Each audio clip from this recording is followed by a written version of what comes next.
Design और analysis of algorithm के कुछ क्वेश्चन आंसर्स हम देखते हैं। पहला है एल्गोरिथम। एल्गोरिथम क्या होता है? कई इसकी डेफिनेशंस है, लेकिन इसकी यहाँ जो डेफिनेशन है मैं आपको बताता हूँ। Algorithm is a sequence of unambiguous instructions, यानी इंस्ट्रक्शंस जिसमें एम्बिग्विटी ना हो, to for solving a problem in a finite amount of time. किसी सॉल्यूशन को अगर आप रिप्रेजेंट कर सकें इंस्ट्रक्शंस में, उसे हम एल्गोरिथम कहते हैं। एल्गोरिथम इस तरीके से कह सकते हैं कि set of instruction, step by step of instruction. Algorithm ये होता है कि आप जब कोई चीज बनाते हैं एल्गोरिथम के तहत, तो वो आप एक प्रोग्राम का प्रारूप लिख रहे हैं जो आप हाई लेवल लैंग्वेज में कोड करने वाले हैं।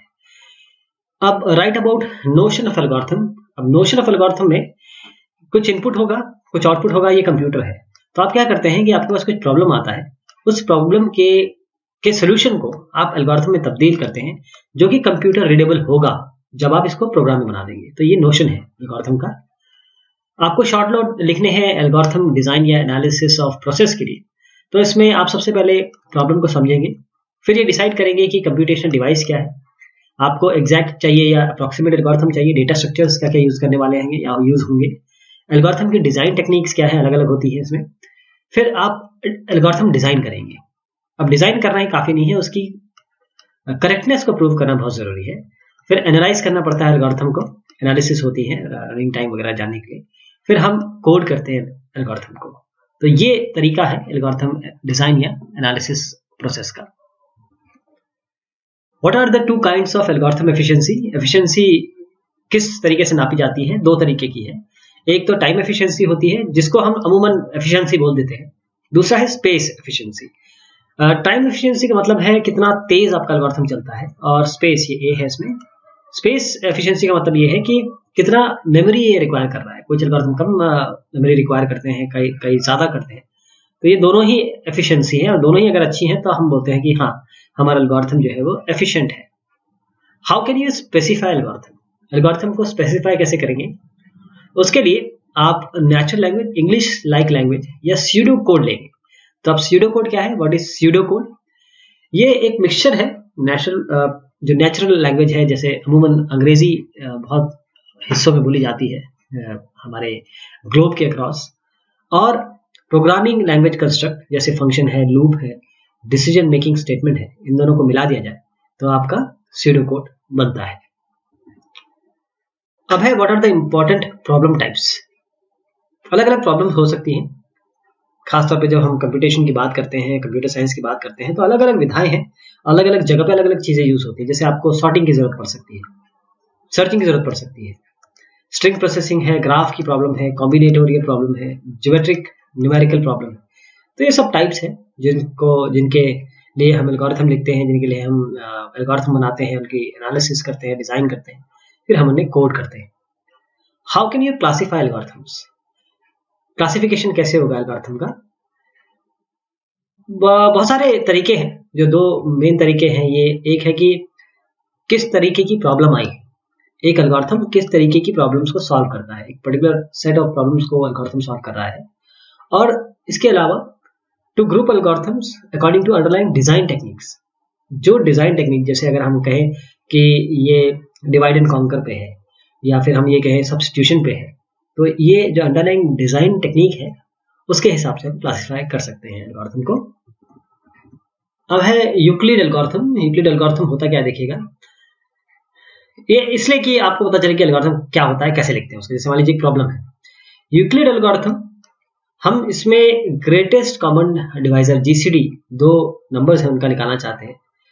तो कंप्यूटेशन अगर हमें करना है, एक एग्जांपल दे देता हूं आपको। जैसे ए 210 है और बी 45 है, तो 210 को हम 45 से डिवाइड करेंगे, उसके बाद हमारे पास 4 रिजल्ट आएगा, रिमाइंडर होगा 30।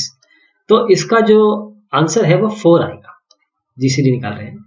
तो इसका एल्गोरिथम कैसे लिखेंगे? जैसे बहुत सारे तरीके हो सकते हैं, ये कोई ऐसा नहीं है कि इसी तरीके से लिखा जाएगा।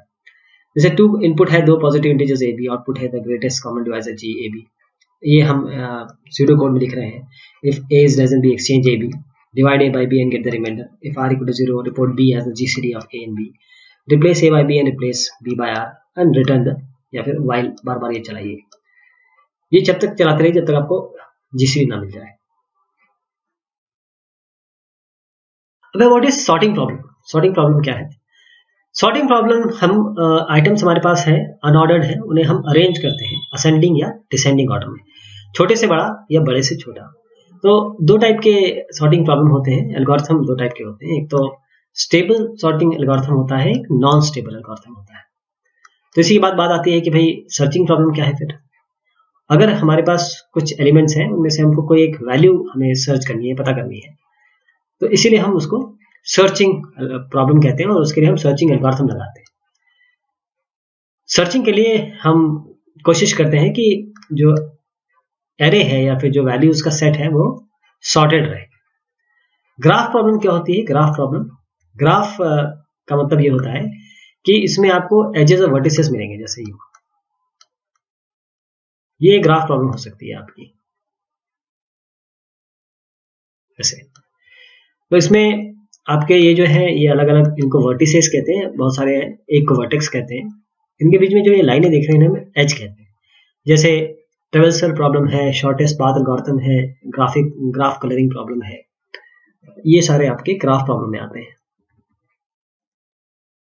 कॉम्बिनेटोरियल प्रॉब्लम क्या होती है? कॉम्बिनेटोरियल, अब अगर आपको ऐसी प्रॉब्लम है जिसमें आपको कॉम्बिनेटोरियल ऑब्जेक्ट जैसे कि परम्यूटेशन या कॉम्बिनेशन या सबसेट निकालना हो, इन प्रॉब्लम को हम कॉम्बिनेटोरियल प्रॉब्लम कहते हैं, जैसे कि ट्रैवलिंग सेल्समैन प्रॉब्लम है। टाइम एफिशिएंसी और स्पेस एफिशिएंसी में डिफरेंशिएट करना है। ये टाइम एफिशिएंसी हम इस तरीके से मेजर करते हैं कि किस तरीके से जो एल्गोरिथम के बेसिक ऑपरेशन है कितने बार वो एग्जीक्यूट हो रहे हैं। स्पेस एफिशिएंसी हम ये देखते हैं कितना एक्स्ट्रा मेमोरी यूनिट ये एल्गोरिथम कंज्यूम कर रहा है। 15 है what are the features of efficient algorithm. देखिए एफिशिएंट एल्गोरिथम तब कह सकते हैं जब वो एम्बिगुअस ना हो, एग्जीक्यूशन टाइम उसका बहुत फास्ट हो, कॉन्साइज और कॉम्पैक्ट हो, बहुत लंबा लिखने की जरूरत नहीं है, कंप्लीट हो, सारा काम करता हो जिसकी दरकार है, डेफिनेट हो और फाइनाइट हो। अब order of algorithm, order of algorithm क्या कहते हैं? जब हम एफिशिएंसी बताते हैं तो हम एफिशिएंसी का मतलब ये होता है कि हम ऑर्डर ऑफ ग्रोथ बता रहे हैं। जो फंक्शन हम बताएंगे अभी वो order of growth of that function with respect to that function है। तो ऑर्डर ऑफ एल्गोरिथम ही एफिशिएंसी होती है, एक स्टैंडर्ड नोटेशन है एल्गोरिथम का। ये इस तरीके से डेवलप किया गया ताकि आप एक फंक्शन बता सकें जो बाउंड कर रहा है कंप्यूटिंग टाइम को इस एल्गोरिथम के। मान लीजिए आपका ये एल्गोरिथम इस तरीके से है, तो इसको इसके नीचे कुछ होगा एक फंक्शन, इसके ऊपर कुछ फंक्शन होगा, तो ये अपर बाउंड हो जाएगा, लोअर बाउंड हो जाएगा। तो ये दोनों के टर्म्स में हम इसे बता सकते हैं कि देखिए इसके हमेशा नीचे रहेगा, इसके हमेशा ऊपर रहेगा। ये ऑर्डर ऑफ एल्गोरिथम ही एफिशिएंसी बताता है। इसको नॉर्मली हम बिग ओ नोटेशन से रिप्रेजेंट करते हैं। अब सवाल आ गया बिग ओ नोटेशन क्या है? बिग ओ नोटेशन का मतलब ये होता है कि ये लोअर बाउंड बताता है। मान लीजिए आपका इस तरीके से आपका फंक्शन है और ये इस तरीके से इसके नीचे एक और दूसरा फंक्शन है, तो हम ये कहेंगे कि ये हमारा एक्चुअल फंक्शन है, मतलब जो एल्गोरिथम का है, और ये नीचे वाला एक फंक्शन है। ये एल्गोरिथम इस तरीके से बिहेव कर रहा है, ये वाली लाइन, और ये नीचे वाली जो लाइन है ये हम कह रहे हैं कोई फंक्शन है। तो ये जिस जगह देखिए कहीं ऊपर है कहीं नीचे है, लेकिन जिसके बाद ये हमेशा नीचे ही रहेगा उसको हम n0 कह देंगे। तो किसी n0 के ऊपर कोई भी n ले लीजिए जो n0 के ऊपर है इस डायरेक्शन में, ये फंक्शन हमारा tn, ये हमेशा इस gn, जो नीचे वाला है इसे gn है, ये ऊपर वाला tn है, इस gn से हमेशा tn बड़ा रहेगा, जो हमारा फंक्शन हमेशा बड़ा या इक्वल रहेगा। कोई भी कांस्टेंट हो सकता है, इसे हम बिग ओमेगा नोटेशन कहते हैं कि ये फंक्शन जो है वो ऑर्डर ऑफ gn है। तो अभी बिग ओ नोटेशन देखा, इसको और देखते हैं। बिग ओ नोटेशन का जैसे मैंने बताया आपको कि हम अगर ये कहें कि tn is order of gn, तो इसका मतलब gn हमेशा नीचे रहेगा और tn हमेशा gn के ऊपर रहेगा। तो gn इसे गाइड कर रहा है नीचे की तरफ से किसी भी n0 के ऊपर।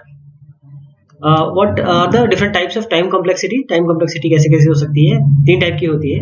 एक वर्स्ट केस एनालिसिस है, एक एवरेज केस एनालिसिस है, बेस्ट केस एनालिसिस है। हम लोग ज्यादातर वर्स्ट केस एनालिसिस में इंटरेस्टेड रहते हैं कि कितनी खराब इसकी परफॉर्मेंस हो सकती है, उसी को हम बताते हैं कि ये इसकी एफिशिएंसी है। How the algorithms time efficiency is measured? Algorithm की टाइम एफिशिएंसी कैसे हम मेजर करते हैं? हम ये जानना चाहते हैं कि एल्गोरिथम कितना फास्ट है, और ये हम देखते हैं अलग अलग, एक एल्गोरिथम लेते हैं उसके अलग अलग स्टेप्स लेते हैं, फिर हम क्या करते हैं इनके सबके यहाँ टाइम निकालते हैं, कितना टाइम कर रहा है, order of n, order of 1, constant time है, ऑर्डर ऑफ log n, फिर इन सबको जोड़ देते हैं और उसके बाद हम सब्स्टिट्यूशन मेथड या डायरेक्ट मेथड से इसको निकालते हैं कि भाई टाइम एफिशिएंसी क्या है। तो ये बात है एल्गोरिथम की। हमने कुछ क्वेश्चंस देखे, आगे भी आ रहे हैं क्वेश्चन। तब तक के लिए शुक्रिया, मेहरबानी।